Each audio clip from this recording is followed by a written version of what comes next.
Serang purbizo fresher sewing tulan dak sadonde.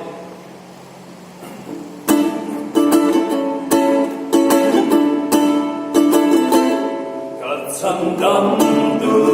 minjeni nae tileng polo hensega himani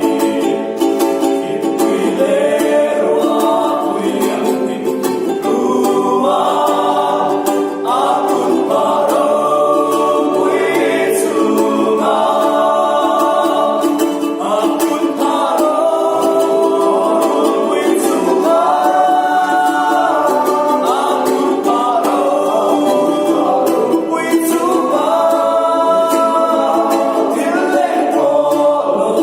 hensega himani akun paro puitsunga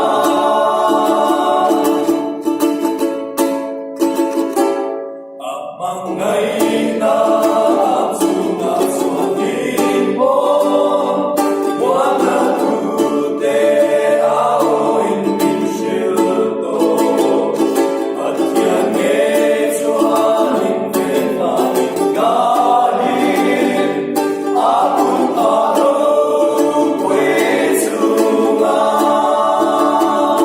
Akun araw puitsunga Akun araw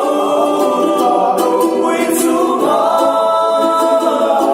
Tileng polo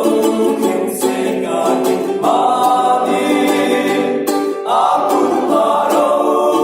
puitsunga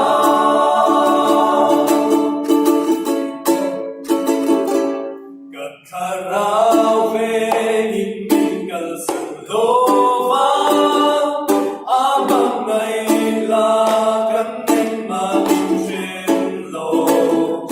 Ang maling